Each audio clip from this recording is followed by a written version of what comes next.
تو یہ شوبز کی دنیا کا بھیانک انجام ہے کہ آپس کی ریلیشن ختم.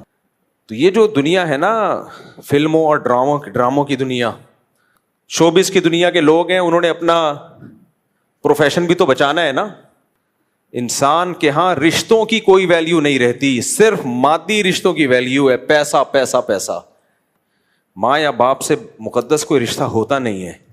گلوکار کے ساتھ جو آپ بتا رہے ہیں وہ میں کسی کی ذاتی زندگی کے بارے میں کچھ نہیں کہہ سکتا کہ کیا مجبوری تھی یا کیا تھا. بعض دفعہ کانٹریکٹ سائن کیا ہوتا ہے, وہ مجبوری بھی ہوتی ہے. وہ جو آپ نے ایگریمنٹ کیا ہوتا ہے وہ پھر آپ کو کسی کی موت پہ پیچھے ہٹنے نہیں دیتے ہیں. مفتی طارق مسعود کے بیانات کے لیے مفتی صاحب کے آفیشیل چینل مفتی طارق مسعود سپیچز کو سبسکرائب کریں. پچھلے دنوں ایک گلوکار کے والد کا انتقال ہوا, لیکن اگلے ہی دن وہ گلوکار گانے کے فنکشن میں معمول کے مطابق گانا گا رہے تھے.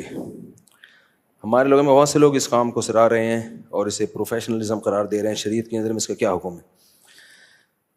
اب کوئی گلوکار کی نام لے کے تو میں کسی پہ رد نہیں کر سکتا بھائی, کسی کا پرسنل معاملہ ہے, ان کا اپنے ابا سے کیا تعلق تھا کیا نہیں تھا وہ جانے. لیکن جنرلی ایک بات میں نے آج بیان میں بھی تذکرہ کیا کہ جو مادہ پرستی کا دور ہے اس میں ریلیشن ختم ہو رہے ہیں اور ہر برائی پہ اچھا لیبل لگا کے اس کو سوسائٹی میں پروموٹ کیا جاتا ہے.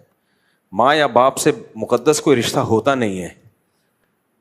تو وہی بات ہو جائے گی وہ جو میں نے بتایا نا, کینیڈا میں 35 سال پہلے ایک آدمی کہتا ہے وہ انگریز خاتون آئی ہوئی تھی, اپنے شوہر کی ڈیتھ تھی تو ڈیڈ باڈی کے لیے سائن کرنے کے لیے ہاسپٹل میں گئی ہوئی ہے فل تیار, اور کہہ رہی مجھے آفس کی دیر ہو رہی ہے. اسی رات اس کے شوہر کی ڈیتھ ہوئی ہے.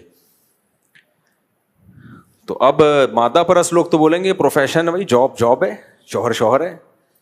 لیکن ذرا سی بھی اگر انسان میں حمیت اور غیرت ہو کہے گا یار اس سوسائٹی نے ان کو کہاں لا کے کھڑا کر دیا کہ رات شوہر کی ڈیتھ ہوئی ہے اور صبح خاتون کہاں جا رہی ہیں, آفس. تو اس کا مطلب کوئی ریلیشن ہی نہیں ہے, کوئی تعلق ہی نہیں ہے.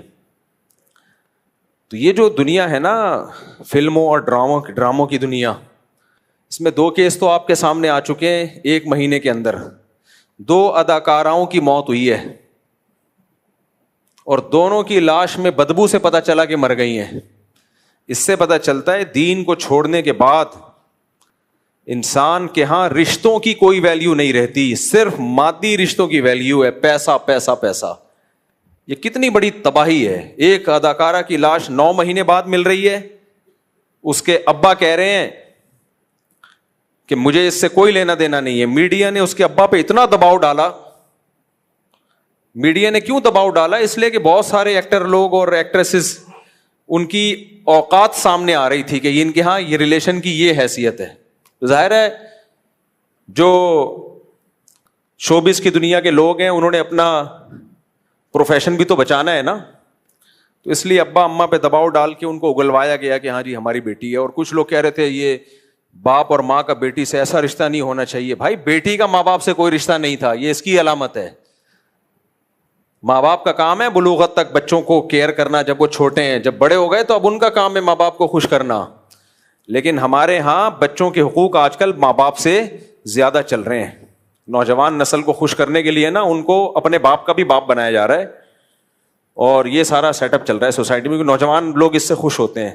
جب ان کو ماں باپ کے حقوق بتائے جائیں تو ٹینشن میں آتے ہیں. تو ان کو تو وہ اسکالر اچھا لگتا ہے جو ان کو بالکل آزاد کر دے, مادر پدر آزاد کر دے. تو یہ شوبز کی دنیا کا بھیانک انجام ہے کہ آپس کی ریلیشن ختم. باقی گلوکار کے ساتھ جو آپ بتا رہے ہیں وہ میں کسی کی ذاتی زندگی کے بارے میں کچھ نہیں کہہ سکتا کہ کیا مجبوری تھی یا کیا تھا. بعض دفعہ کانٹریکٹ سائن کیا ہوتا ہے وہ مجبوری بھی ہوتی ہے. وہ جو آپ نے ایگریمنٹ کیا ہوتا ہے وہ پھر آپ کو کسی کی موت پہ پیچھے ہٹنے نہیں دیتے ہیں کہ وہ کہتے ہیں آپ نے کانٹریکٹ سائن کیا ورنہ آپ کو بھاری جرمانہ دینا پڑے گا. وہ کسی کی پرسنل چیزوں میں نہیں پڑتا, لیکن جنرلی ایک اصول بیان کر رہا ہوں کہ شوبز کی دنیا اصل میں مذہب سے بغاوت کی دنیا ہے. تو مذہب سے بغاوت جہاں بھی ہوگی انسانیت کا جنازہ اٹھے گا, وہاں پہ انسانیت نہیں رہے گی. انسانیت کا بس کچھ چند ڈائلاگ رہ جائیں گے, انسانیت ختم ہو جائے گی.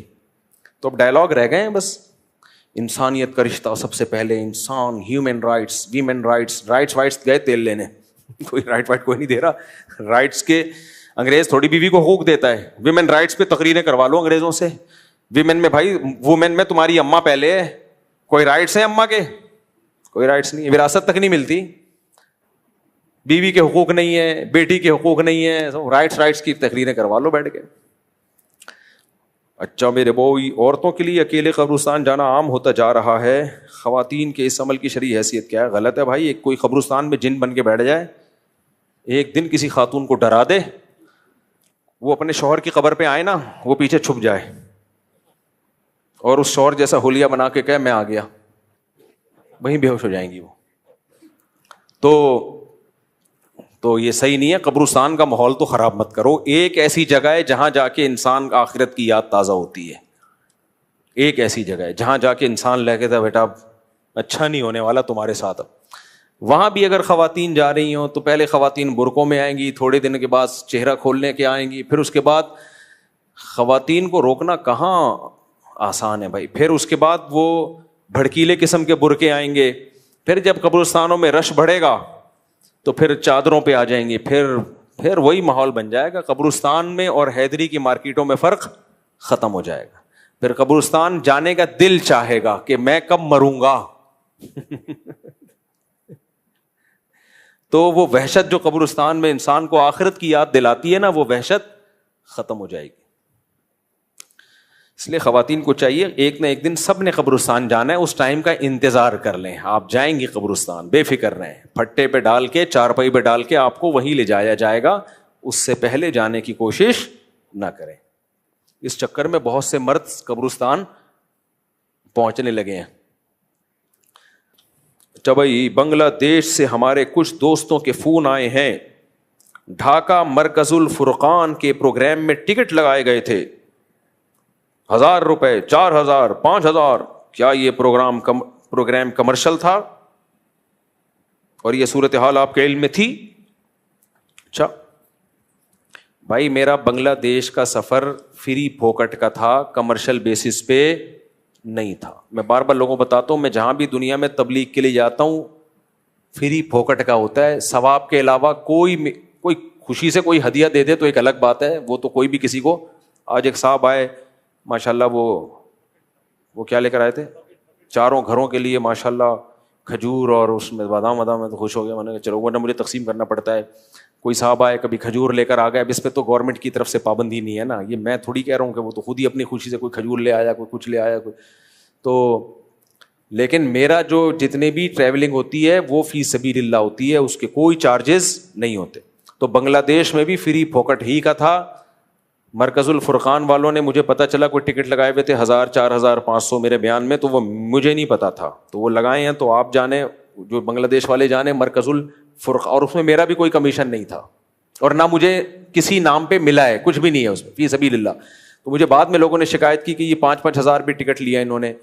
تو بھائی ہمیں نہیں پتا ان سب چیزوں کا, اس لیے کہ میں پھر میرے بارے میں لوگ بدگمان ہوتے ہیں. لوگ کہتے ہیں اچھا مفتی صاحب کا نا کھانچا ہے کہ 4000 کا ٹکٹ بیچنا, 1000 کا ٹکٹ بیچنا, اتنے تمہارے اتنے ہمارے, کیونکہ ٹکٹ تو بہرحال میرے نام پہ بکے ہوں گے نا بھائی. مشہور شخصیت کے نام پہ ٹکٹ بکتے ہیں نا, کہ بندہ آ رہا ہے تو بیچو. اب تو میں ان کو پہلے سے جانتا بھی نہیں ہوں, مجھے تو مولانا طلحہ صاحب تھے جو بنگلہ دیش میں ہمارے ہوسٹ تھے, انہوں نے بلایا تو میں تو ان کے ماتحت تھا.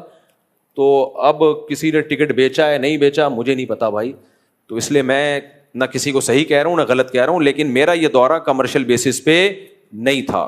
کیونکہ لوگ میرے بارے میں بدگمان ہوتے ہیں کہ یار 4000 کا ٹکٹ ہے تو میرا خیال ہے 500 شاید مفتی صاحب کا بھی کمیشن ہوگا. تو ایسا کچھ بھی نہیں ہے. وہ لوگ یہ کہتے ہیں, میں ان کو منع کرتا ہوں ٹکٹ شکٹ نہ لگایا کرو. وہ یہ کہتے ہیں کہ بھائی وہ ٹکٹ لگانے سے یہ ہوگا کہ ہال فری میں نہیں ملتا, تو وہ جو اس طرح کے مال ہیں یا ہال ہیں تو وہ فری میں نہیں ہوتے, تو اس میں ان کے پیسے دینے پڑتے ہیں, تو ہم لوگوں سے لیتے ہیں. اچھا کچھ لوگ کہتے ہیں کہ یہ جتنے پیسے دینے پڑتے ہیں اس سے زیادہ میں لے لیتے ہیں یہ لوگ. یعنی ہال اگر 5 لاکھ کا ہے تو ان کے ارننگ 10 لاکھ کی ہوتی ہے. تو پھر لوگ پوچھتے ہیں وہ 5 کہاں گئے, تو بھائی وہ میرے پاس نہیں ہے.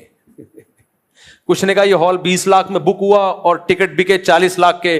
مفتی صاحب آپ کو پتا ہے وہ 20 لاکھ مزید کہاں گئے, آپ کو کتنے ملے اس میں سے, آپ کا کتنا کمیشن تھا؟ بھائی مجھے ثواب کے علاوہ کچھ بھی نہیں ملا.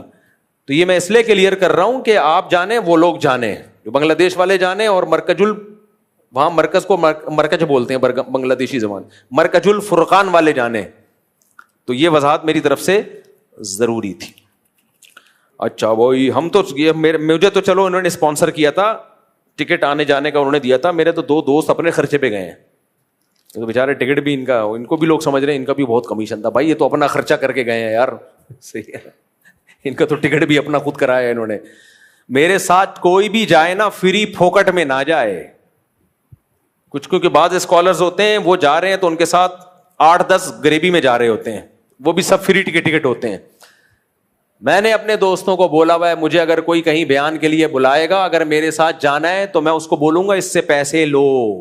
فری پھوکٹ میں, فری پھوکٹ کی دوستیاں تو بھائی سب کی ہوتی ہیں. آپ کو ہمارے ساتھ جانے کا کتنا شوق ہے ٹکٹ کے پیسوں سے پتہ چل جائے گا. فری پھوکٹ کی دوستیاں کیا. ایسا بھی ہوا, ابھی میں بنگلہ دیش جا رہا تھا, 2-3 دوست, مفتی صاحب ہم بھی آپ کے ساتھ جانا چاہتے ہیں, میں آپ سے بہت محبت ہے اس تبلیغی سفر میں, تو آپ ہمارا بھی ان سے کہہ دیں. میں نے کہا ٹھیک ہے میں آپ کا بھی کہہ دیتا ہوں. بھائی 2 بندے اور آ رہے ہیں. پھر میں نے ان سے بولا کہ وہ اتنا پیسہ ہے, یعنی اتنے ٹکٹ کے پیسے آ رہے ہیں. کہ نہیں پیسے, ہم تو آپ کے ساتھ جا رہے ہیں. تو میں نے کہا آپ کو مجھ سے چونکہ محبت بہت زیادہ ہے, محبت بہت زیادہ ہے نا, کیونکہ مذہب کے نام پہ نا ہمارے ہاں ٹریننگ یہ ہوتی ہے کہ مفت خوری کی عادت ڈلوائی جاتی ہے مذہب کے نام پہ. بھائی مذہب تو خرچ کرنا سکھاتا ہے, مفت خوری کہاں سے سکھاتا ہے مذہب یار. مذہب تو سکھاتا ہے خرچ کرنا سیکھو. مفت خوری کی عادت یہ مذہبی لوگوں کا کام نہیں ہے. اگر کوئی ہے تو اس کا مطلب وہ مذہبی ہے نہیں. آپ کیسے پھر صاحب خود ٹکٹ بھی اپنا ہی خود ہی کر لیتے. تو میں اتنی پاؤں پھیلاؤں گا جتنی میری چادر ہے, کیونکہ میری ٹریولنگ ایک صرف بنگلہ دیش کی تھوڑی ہے, ہر تھوڑے دن بعد کہیں نہ کہیں جا رہا ہوں. اگر میں اپنے خرچے پہ جانا شروع کر دوں تو میرے بچوں کو تمہارا باپ کھلائے گا کیا؟ کیا تو میں ان سے کہتا ہوں بھائی آپ مجھے امریکہ بلا رہے ہو, کینیڈا بلا رہے ہو, بیان کے لیے بلا رہے ہو, تو اتنا تو کر لو کہ آنے جانے کا ٹکٹ دے دو. تو بس اتنا ہی کرواتا ہوں, اس سے زیادہ میں تو ان سے یہ بھی نہیں کہتا کہ ہوٹل میں ٹھہراؤ. میں کہتا ہوں میرے اپنے ریلیٹیو ہیں, میں ادھر ٹھہر لوں گا. ہوٹل کا خرچہ بھی کرنا ہے تو تمہاری وہ ہے, مجھے نہیں چاہیے ہوٹل. مجھے تو انٹری مارنی ہے, اس کے بعد فری پھوکٹ کے مسجدوں میں بیان رکھواؤ, کوئی ٹکٹ لگانے کی ضرورت نہیں ہے. اب اندر جانے کے بعد کیا ہو رہا ہے کیا نہیں ہو رہا ہے یہ میری ہیڈک تھوڑی ہے, میں تو پھر اسی میں ساری زندگی برباد کر دوں گا اپنی. تو اس لیے وہ پہلا جو میرا امریکہ کا سفر ہوا وہ میرے اپنے خرچے پہ تھا, اس پہ بھی لوگوں نے پیسے کمائے ہیں. مفتی صاحب آ رہے ہیں اتنے پیسے. میں نے کہا بھائی کہاں کے پیسے, تو میں خود خرچہ کر کے آیا ہوں بھائی, لیکن اب بار بار نہیں ہو سکتا. میں اتنا بڑا لینڈ لارڈ نہیں ہوں کہ میں روزانہ امریکہ اور کینیڈا اور جاپان, اور وہ پھر تو میرے بچے مجھے پکڑ کے ماریں گے, ابا پیدا 19 کر دیے, تھوڑے کر لیتے, پھر تھوڑا سا اسپیڈ ہلکی رکھ لیتے. اور ابھی بھی اللہ کا شکر ہے 19 تو اب کی رپورٹ ہے. جب بھی مجھ سے کوئی پوچھتا ہے کتنے بچے, میں کہتا ہوں ابھی اسٹل اب تک کی مطابق 19 ہے, اللہ نظر بد سے بچائے. یہ میں بار بار 19 کی رپورٹ پتہ ہے کیوں پیش کرتا ہوں؟ لوگ کہتے ہیں اپنے گھریلو باتیں کیوں شیئر کرتے ہو؟ بھائی میرا نظریہ ہے فیملی پلاننگ والوں کے نظریات کی دھجیاں اڑانا, اور یہ میں نے اس وقت ان کی مخالفت شروع کی تھی جب میرا ایک بچہ بھی نہیں تھا, اور میں نے کہا تھا میں ان کے اگینسٹ جا کے دکھاؤں گا اور ثابت کروں گا یہ جھوٹ بولتے ہیں کہ 2 بچے ہی اچھے. تو آج اللہ کا شکر ہے الحمدللہ اللہ نظر بد سے بچائے. تو مجھے یہ بولنا پڑتا ہے. میں بار بار اس لیے کہتا ہوں میں نے 4 شادیاں, کیونکہ میرا مقصد سوسائٹی میں 4 شادیوں کو پروموٹ کرنا ہے, تو مجھے تو بتانا پڑے گا بھائی, ورنہ لوگ تھوڑی بتاتے ہیں. ایک دن نادرا والوں کے پاس گیا, انہوں نے کہا بہت مرد ہیں ان کی 4 بیویاں ہیں, پہلی بیوی سمجھ رہی ایک ہی ہے, وہ تو کاغذ میں ہمیں پتا ہے. تو میں نے کہا ہمارے تو بھائی سب اوپن ہے, اللہ کا شکر ہے, کیونکہ ہمارا تو مقصد ہی لوگوں کو موٹیویٹ کرنا ہے, تو ہم کیوں چھپ کے شادی کریں. اور آپ موٹی کا ویٹ کرتے رہو بیٹھ کے, اور خود موٹے ہوتے رہو. تو موٹی کا ویٹ کرتے رہو کہ موٹی جب اجازت دے گی تو ہم کریں گے شادی. موٹی کا ویٹ کرتے رہو, وہ آپ کو اجازت کبھی بھی نہیں دے گی. تو اس لیے موٹی کو پتلا کرنے کا ایک طریقہ یہی ہے کہ موٹی پہ ایک پتلی لے آؤ, وہ اس کو دیکھ کے ٹینشن سے پتلی ہو جائے گی. موٹی کا ویٹ مت کرو. ویٹ کس چیز کا؟ کہ وہ آپ کو اجازت دے, یہ ویٹ مت کرو. اللہ عمل کی توفیق عطا فرمائے.